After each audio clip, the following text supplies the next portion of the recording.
Madame, Messieurs, merci d'être avec nous dans le cadre de cette émission Un homme, un concept. La semaine qui s'achève a été marquée par la rentrée, on peut qualifier ça comme de ça, la rentrée politique ici en RDC, parce que nous avons assisté à la rentrée parlementaire au niveau de deux chambres du Parlement, mais également à la reprise des pourparlers au niveau de la SYNCO autour de l'arrangement particulier. Nous abordons toutes ces questions d'actualité avec notre invité de ce soir. Madame, Messieurs, retrouvez avec moi le porte-parole de la majorité présidentielle, André Alain Toundou. Monsieur l'ambassadeur, bonsoir et bienvenue. Bonsoir madame. Comment se porte l'AMP? Normalement bien. Prête à affronter les échéances électorales, prête à continuer les échanges directs de la SYNCO, prête à vivre pleinement la vie politique de notre pays. Alors, vous ne capitulez pas, d'aucuns vous donnez déjà pour mort, avec toute cette pression qu'il y avait, notamment autour de l'accord de la SYNCO. On avait dit, d'aucuns espéraient, ça y est, c'est fini. Mais on voit bien que vous résistez encore. Quelle pression! L'accord de la SYNCO est la résultante du consensus de toutes les parties prenantes. Pas seulement la majorité, mais il y a aussi la société civile et enfin l'opposition. Donc personne n'a subi des pressions particulières. Chacun s'est présenté avec son cahier de charge, l'a défendu, et là où il n'a pas eu gain de cause, il a trouvé que l'autre partie avait des idées beaucoup plus opportunes ou utiles. Eh bien, c'est ça le consensus qui a abouti à l'accord de la Saint-Sylvestre, qui est en fait un accord sur les principes de gestion. C'est ainsi qu'il est prévu dans l'accord lui-même que les modalités pratiques devraient être trouvées et discutées dans le cadre d'un arrangement particulier, ce qui est en cours actuellement. Ok, on va essayer d'entrer au fond du sujet tout à l'heure, mais d'aucuns pensent que la MP ne doit sa vie sauve que grâce ou à cause de la disparition du Sphinx, quand même un peu exagéré. Je ne sais pas si... C'est quelqu'un qui avait... Je ne sais pas si certains croient à ce que vous dites. La majorité présidentielle existe depuis, je crois, 2005, et elle continue allègrement et volontairement sa vie de regroupement politique, en faisant face chaque fois aux péripéties. Et je dois dire qu'actuellement, globalement, de façon plutôt positive et victorieuse. Mais il faut l'admettre quand même, avec la présence Tshisekedi en vie, c'était quand même... La présence de Tshisekedi en vue est un élément important dans les négociations. Et sa disparition change fondamentalement la donne. C'est pourquoi je ne comprends pas les gens qui pensent que la mort de Tshisekedi ne change rien et que celui qui est par exemple à la tête de l'UDPS doit être en même temps le président du Rassemblement, doit être en même temps le président. Non, justement, on refuse de personnaliser des fonctions. Justement, c'est ce qui a conduit le pays dans la ruine. On fait des lois taillées sur mesure, on ne veut plus de ça.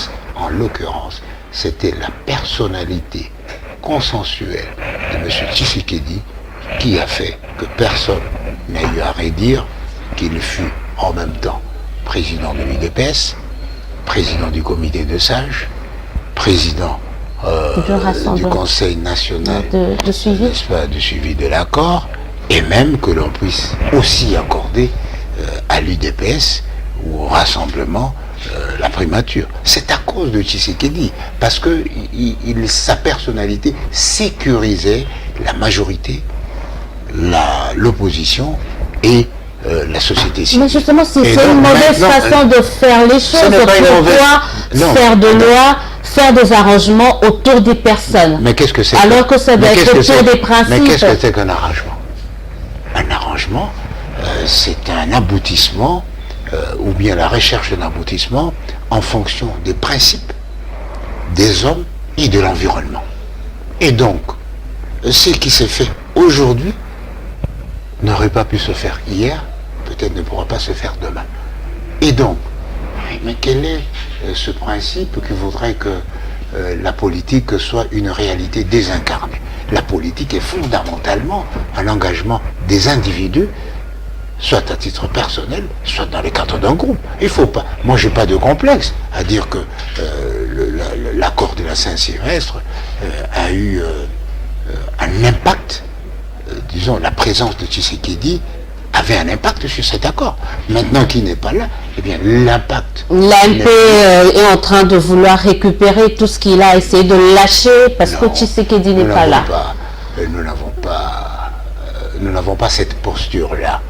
C'est l'impression que vous donnez quand même, quand vous demandez, alors que dans l'accord il est bien stipulé que le président du rassemblement et le président du Conseil national de suivi, ça c'est l'accord qui le dit, quand dans l'accord dit le rassemblement doit présenter le Premier ministre, vous vous remettez cela en cause, on se dit mais tiens, vous vous frottez les mains de la disparition de Tshisekedi. On ne se frotte pas les mains parce que fondamentalement les exigences de la majorité n'ont pas changé. En ce qui concerne M. Tshisekedi, en tant que président du Conseil national du suivi de l'accord, la majorité a trouvé en M. Tshisekedi une personnalité consensuelle, capable de faire face de vous permettre de glisser en douceur à toutes les péripéties qui pourraient se présenter. Donc ça, c'est qui est... Alors, aujourd'hui qui n'est pas là, l'intérêt bien compris de l'accord voudrait que nous ayons une personnalité consensuelle qui sécurise la majorité, l'opposition et la société civile. D'ailleurs, aujourd'hui, qui est le plus insécurisé par l'absence de M. Tshisekedi? C'est l'opposition, plus particulièrement le rassemblement, dont nous voyons l'éclatement. Mais qui a déjà ce nouveau leadership, mais vous continuez à parler de développement alors qu'on sait que Félix Tshisekedi est là, Pierre Lombi est là. Madame. Vous entretenez quand même cet imbroglio à... Le principe de base, le fondamental de l'accord de la Saint-Sylvestre, tout comme de l'accord de la Cité de l'Union africaine, bref, du dialogue national et inclusif convoqué par le chef de l'État, c'est le consensus et l'inclusivité. Et le grand désavantage du consensus et de l'inclusivité par rapport au vote majoritaire, c'est que dès lors qu'il y a une toute petite voix discordante, eh bien, il n'y a ni majorité, ni inclusivité. Voilà pourquoi.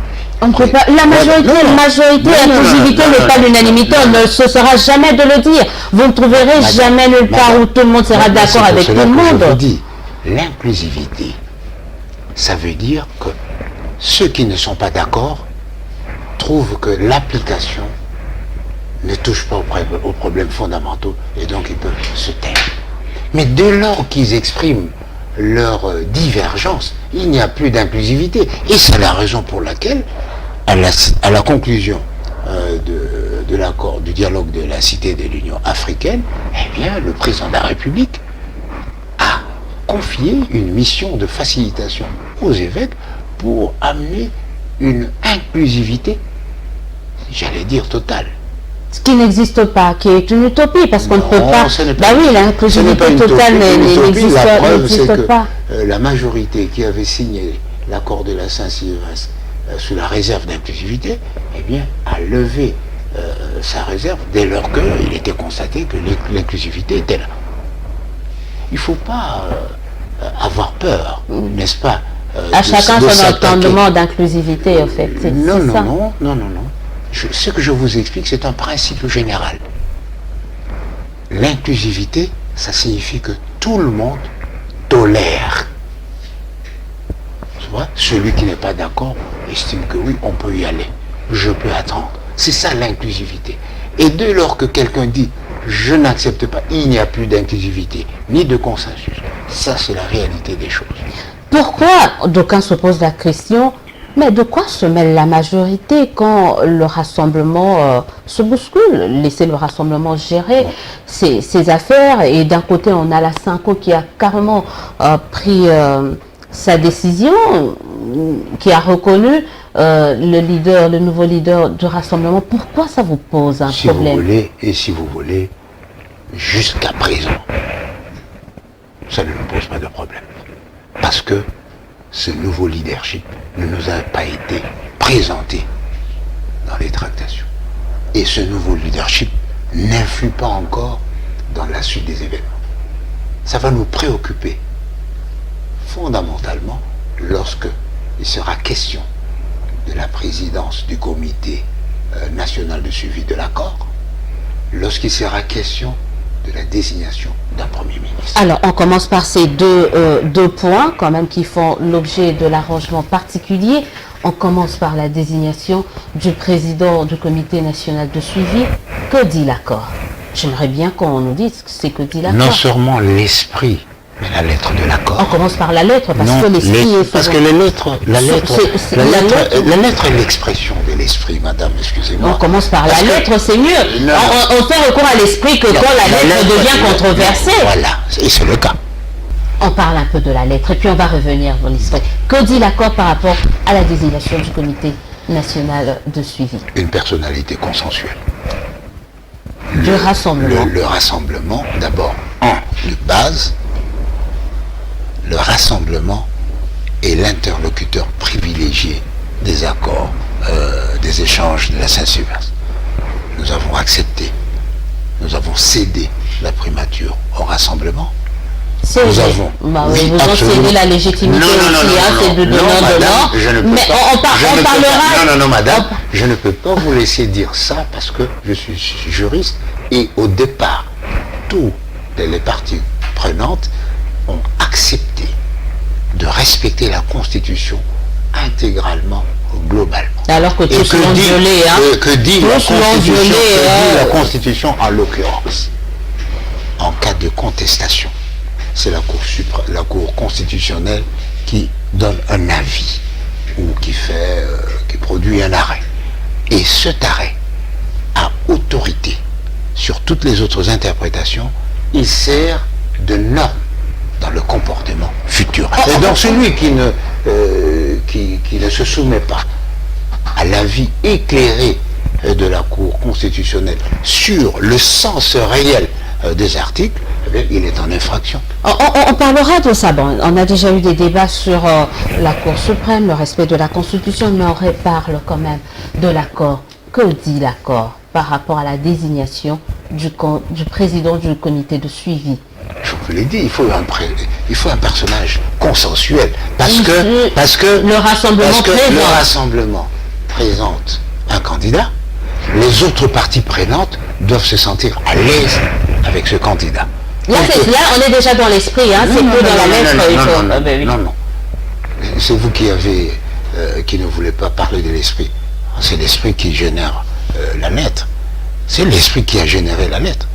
À partir du moment où le rassemblement présente un candidat qui n'est pas accepté par tous, ce candidat pose problème et selon toute vraisemblance, il ne pourra pas occuper. En l'occurrence, ici on parle de Pierre Lumbi, c'est une personnalité qui pose réellement problème au niveau de la majorité. Sur le plan éthique, d'abord, vous voyez qu'il n'est pas accepté dans sa famille et nous mettons un point d'honneur à l'inclusivité et au consensus. Mais certains pointent du doigt d'instrumentaliser, on sait que nous, il était de la majorité, et on vous pointe du doigt de tirer les ficelles, d'être derrière. À ce rythme-là, certains nous accorderaient le décès du président Tshisekedi. Qu'est-ce qu'on en fait? Tu vois. Donc, je pense qu'il faut voir la réalité en face. Quelle est la réalité? La présence stabilisatrice du président Tshisekedi n'étant plus là, il faudrait réajuster et rééquilibrer les choses. Eh bien, il faut qu'il s'adonne à cet exercice difficile et même périlleux au lieu de critiquer, etc. Ça signifie qu'ils sont incapables d'affronter. Mais ils les arguments. vous pensez que les gens qui sont à la majorité n'ont pas assez de flair pour arriver à présenter quelqu'un Non, vous voulez parler du rassemblement. Du rassemblement plutôt, oui. Ils n'ont pas assez de flair pour présenter à la majorité, voire même à la population, quelqu'un à même de stabiliser. Absolument. Il y a beaucoup de gens. Ils ont raté. Avec le choix de Pierre Louis, c'est un raté. Mais seulement, on dit qu'il faut, quelles que soient les raisons, que toutes les parties prenantes soient d'accord. Si la société civile, je vous donne un cas qui peut servir de référence. Le président de la République a convoqué un dialogue à la Cité de l'Union africaine, sur la base du consensus. Eh bien, pour n'importe quelle raison, le rassemblement a dit il n'y a pas d'inclusivité. Force fut de constater que dès lors qu'une partie dit qu'il n'y a pas d'inclusivité parce qu'il ne s'y reconnaît pas, eh bien, il faut bien continuer l'effort de l'inclusivité. Et le président l'a continué jusqu'aujourd'hui.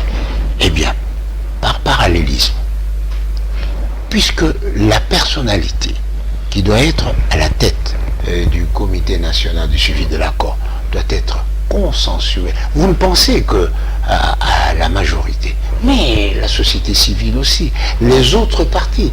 Je me souviens que le MLC avait renoncé à participer au gouvernement parce que le MLC voulait prendre la tête du comité. Il y a eu même des sorties. Le MLC, à un moment donné, a quitté. Eh bien, qu'est-ce qui a ramené?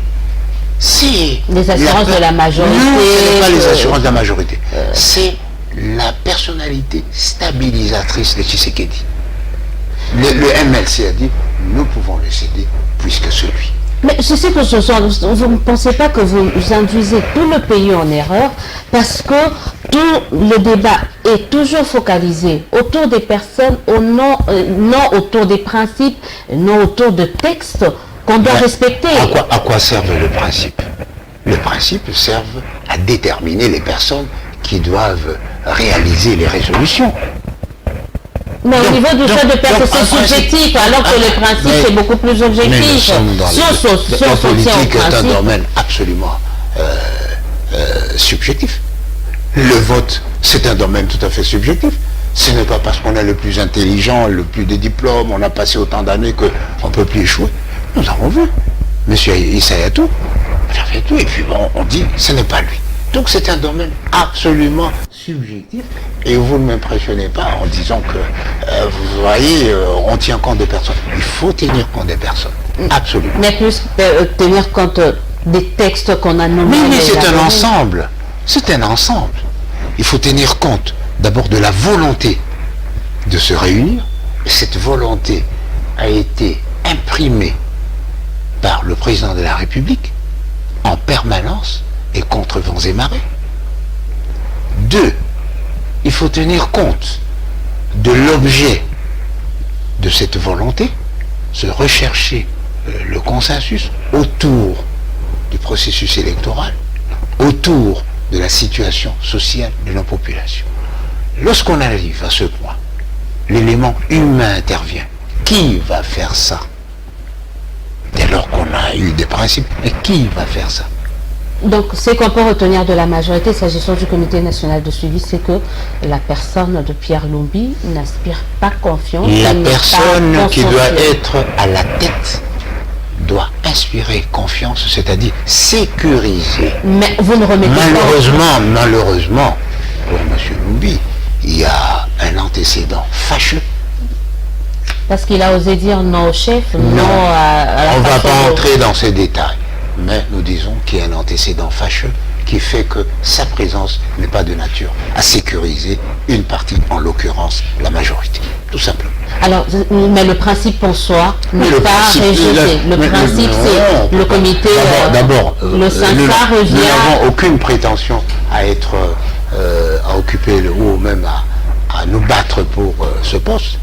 Nous confirmons que ce poste revient au Rassemblement. Et quand Kamere et Banzaïba disent par exemple que non, ça ne devrait plus être l'apanage, ou la présidence du Sansa ne doit plus être l'apanage du seul Rassemblement, vous êtes de quel côté? Mais ceci vous démontre que la présence, l'absence ou la disparition de Tshisekedi change fondamentalement la donne des discussions. Il faut en tenir compte. Il y a certains qui ressuscitent de leurs cendres et qui bénéficient qui bénéficient de cette absence. Je pense bien, logiquement. Logiquement. Et quand surfer sur la vague disparition de Tshisekedi pour essayer de se refaire une santé politiquement. Mais il faut poser plutôt la question aux gens du Rassemblement. Les ambitions qui étaient maîtrisées et gérées par Tshisekedi se révèlent aujourd'hui parce qu'il n'est plus là. Mais du côté de la majorité, c'est pas notre problème. Nous voulons un leadership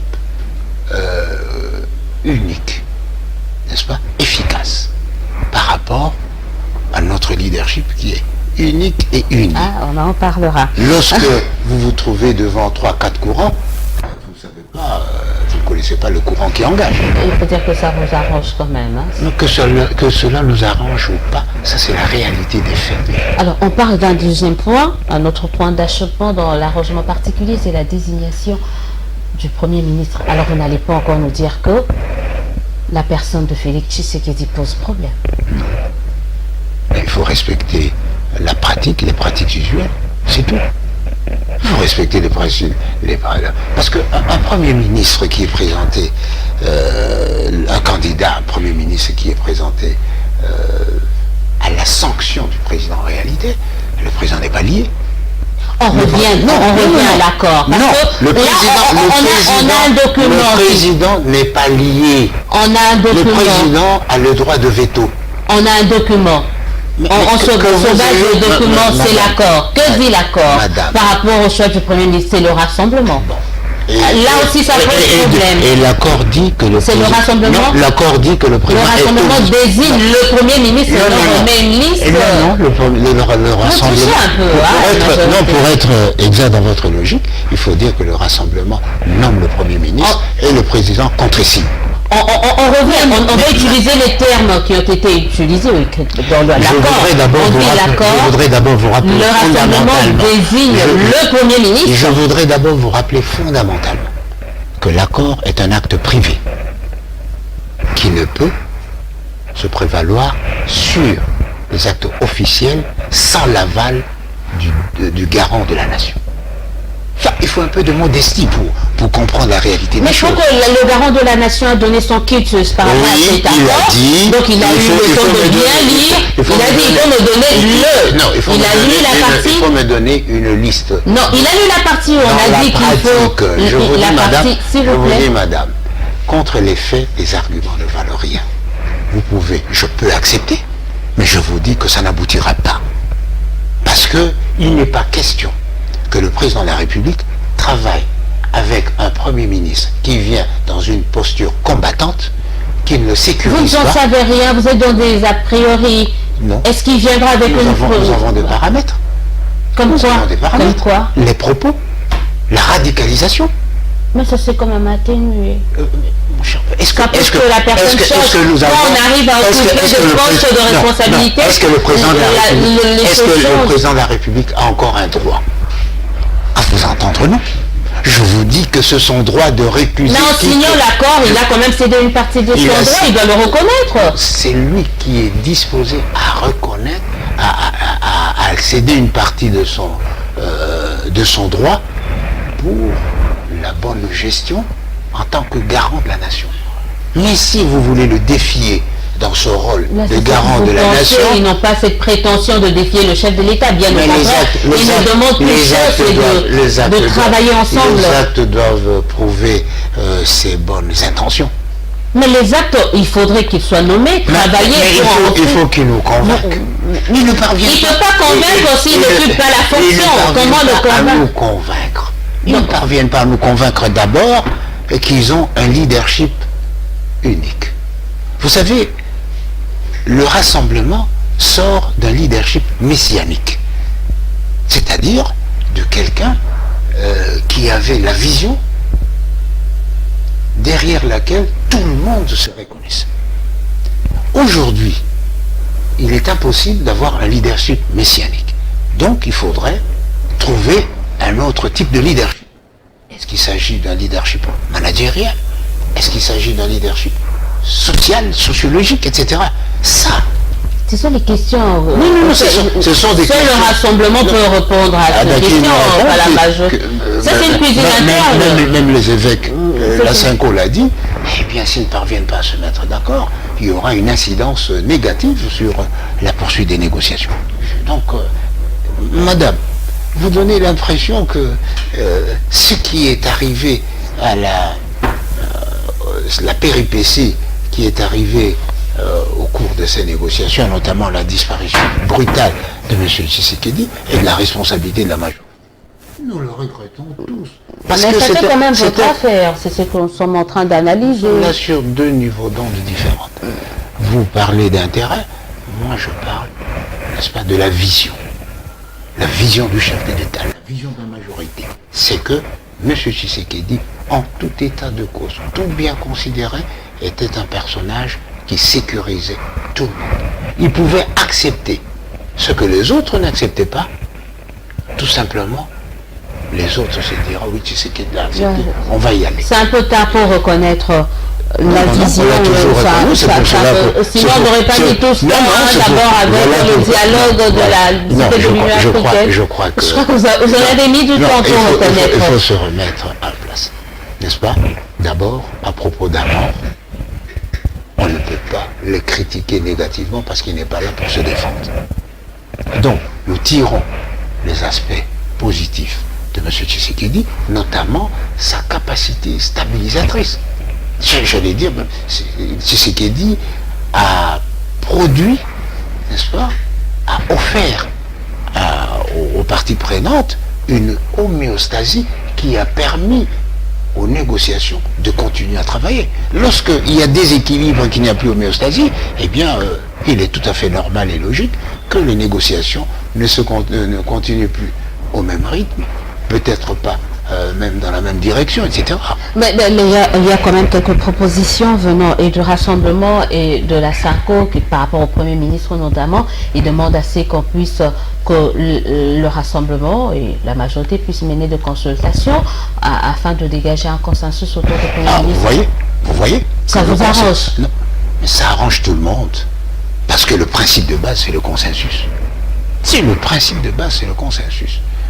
C'est parce que la majorité a adhéré au souhait du Rassemblement aujourd'hui de prendre la primature, nous avons pu évoluer. Si la majorité n'avait pas voulu, on n'en serait pas là. Et donc le consensus suppose, c'est un acte volontaire, n'est-ce pas? D'un engagement, de bonne foi absolument. Et la bonne foi, de quel côté se trouve-t-elle? Du côté du peuple. Non, ils ne sont pas en tout cas, pas du côté des politiques, parce que quand on voit les politiques... Nous parlons des tractations actuelles. Bah oui. Le peuple ne fait pas partie... Bah oui, le peuple seul a cette bonne foi, parce que les politiques, là... Le peuple n'est pas partie prenante aux échanges mais directs. tous vous parlez au nom de ce peuple-là. Certains à bon droit, d'autres à tort. Certains à bon droit, d'autres à tort. Celui qui n'a pas été élu ne peut pas parler au nom du peuple. Celui qui a été élu et qui a reçu de ce peuple le mandat de le diriger, eh bien, il parle absolument au nom du peuple. On parle des élections élues alors que nous avons assisté en début, le mercredi dernier, à l'ouverture de la session, j'allais dire la première session qui consacre les légitimités du Parlement, en fait, surtout de l'Assemblée nationale. Comme ça, on n'aura plus droit à ce que d'aucuns disaient, nous sommes les députés, nous sommes les élus directs, c'est-à-dire on a maintenant toutes les institutions, comme l'a d'ailleurs rappelé le président du Sénat, toutes les institutions sont hors mandat, donc illégitimes. Bon, accordons-lui que toutes les institutions sont hors mandat. Sont-ils illégaux, illégales et illégitimes? La population ne se reconnaît pas dans le Parlement actuel. La population ne se reconnaît pas dans le président. J'ai entendu dans une radio de la place quelqu'un qui disait tel problème, mais pourquoi le gouvernement Badibanga ne le fait pas? Donc ça signifie que ce gouvernement a une légitimité populaire aussi. Ce qui est en cause ici, c'est la volonté, d'abord le souhait et la volonté de l'opposition de partager le pouvoir. Il ne s'agit pas d'abord de l'intérêt du peuple. Il s'agit de la volonté de l'opposition de participer à la gestion du pays. Ce qui est en phase aussi, c'est la volonté de la majorité d'accepter ce souhait pour nous éviter des malentendus tragiques et dramatiques. Et c'est cette volonté que vous n'avez pas de part et d'autre. Monsieur. Sinon vous auriez remis le problème depuis. Nous n'avons jamais remis. Regardez au moins cette population et pensez à elle. Nous n'avons jamais remis en cause la participation de l'opposition au sein du gouvernement, notamment au niveau de la primature. Lorsque le rassemblement a serré les vis, nous nous sommes dit, bon écoutez, on va leur donner la primature. Nous n'avons pas remis cette décision. Mais vous avez créé d'autres obstacles. Non. Les négociations évoluent et se concluent à force d'arguments de persuasion. Mais vous ne pouvez pas faire chanter vos partenaires tout le temps au motif que, vous savez, je ne peux pas faire ceci, mais mon père n'est pas là. Alors, ne participez pas aux négociations. Au moins, on est tous d'accord que toutes les institutions de la République sont hors mandat, et d'aucuns d'ailleurs affirment que seule l'application de l'accord de la Saint-Sylvestre confère une nouvelle légitimité à toutes ces institutions. Madame, c'est une ineptie juridique. Je vous ai rappelé ici que l'accord de la Saint-Sylvestre est un acte privé qui ne peut pas être prépondérant par rapport à un acte officiel et constitutionnel. Et donc,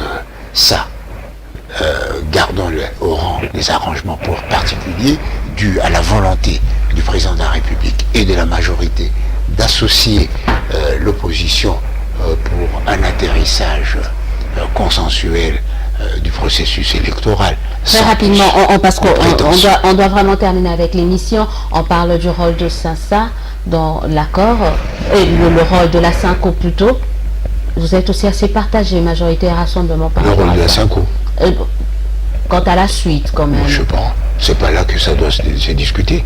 Il faut d'abord que la Synco, qui assure une mission de bons offices confiée par le chef de l'État, remette son rapport final, parce que ce serait moralement inacceptable que en envoyant quelqu'un négocier le mariage pour quelqu'un de sa famille et qu'on se retrouve, tiens, c'est lui qui est le prétendant. Oui, parce que vous faisiez confiance. C'est immoral. Si vous n'aviez pas confiance au négociateur, il ne fallait pas l'envoyer. Non. On a confiance au médiateur, au facilitateur pour la mission.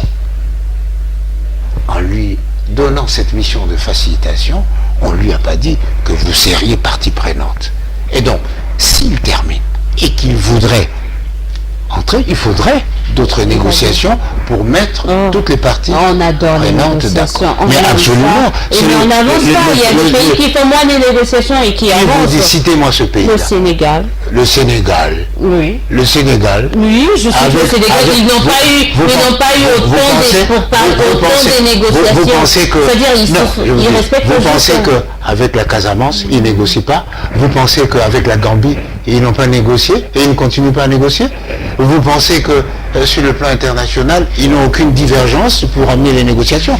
Les négociations font partie d'un principe de base. Mais quand ça arrive à tout bloquer, ça bloque le développement, ça crée ce fond d'une situation socio-économique intenable. Les négociations ne peuvent jamais bloquer l'évolution des choses, parce que sa nature est de rechercher une solution. Mais justement, mais par contre, certains qui n'ont pas le courage d'étaler leur agenda peuvent négocier de mauvaise foi. Ces négociations bloquent tout. C'est la mauvaise foi qui bloque les négociations. Ces négociations bloquent tout. On voit que la situation socio-économique du pays est tellement tellement détériorée parce que tous attendons la communauté internationale mais la communauté internationale qui est censée nous accompagner conditionne son aide, son apport, mais lui, il est quand même bloqué. Et puis, avant les négociations, ils conditionnaient aussi leur apport. Nous devons nous assumer d'abord en tant que peuple souverain. Nos partenaires n'ont pas pour obligation de gérer nos intérêts et de les protéger. Nous devons, mais bien sûr, ils nous donnent parce qu'ils ont intérêt. Excusez-moi de vous le dire. Mais alors, si qu'ils gèrent un peu avec nous. Mais si nous avons intérêt, eux, ils ont intérêt, c'est que leurs intérêts doivent être compatibles avec le nôtre. Dans tous les cas, la souveraineté nationale est même protégée par la Charte des Nations Unies, dont nous sommes tous membres. Donc, nous ne pouvons pas démissionner, nous devons nous battre. Une toute dernière question, ça concerne la majorité présidentielle. On sent que ça bouge, il y a des dissidences en vue, avec des gens qui veulent la restructuration qui par exemple, on ne va pas citer le nom. Non, il y a un mouvement qui est un mouvement indépendant de M. Baba Bassoué, par exemple, M. Baba Bassoué qui demande la restructuration du secrétariat général parce qu'il estime que vous n'arrivez pas à mieux défendre le kabylisme muséiste. Voilà, ça vous rattrape quand même. C'est un fait sociologique. Il n'y a pas que le rassemblement qui vacille. Permettez-moi de faire un parallélisme qui pourrait vous éclairer. Moi, porte-parole de la majorité, je fais une déclaration. La restructuration du rassemblement n'est pas convenable. La situation à la tête de l'UDP sans président n'est pas convenable. Parce que d'après les règles du statut, etc. Est-ce que ça aura un impact? Non, pas de Monsieur Zakari n'est pas membre de la majorité. Ah bon? Il n'a pas signé la charte. Pour être membre de la majorité, il faut signer la charte. Ça c'est un. Donc il n'a pas signé la charte. Ni son regroupement politique. Ni son regroupement politique. Et donc, c'est plutôt un sympathisant de la majorité. Donc, c'est vraiment comme qui dirait, c'est un malentendu comique qui a les allures d'une plaisanterie. Il faut d'abord, parce que s'il était signataire, il aurait su ses droits et ses devoirs. Il aurait su en particulier que l'article 33 interdit de prendre des initiatives de façon à compromettre le projet politique du président de la République.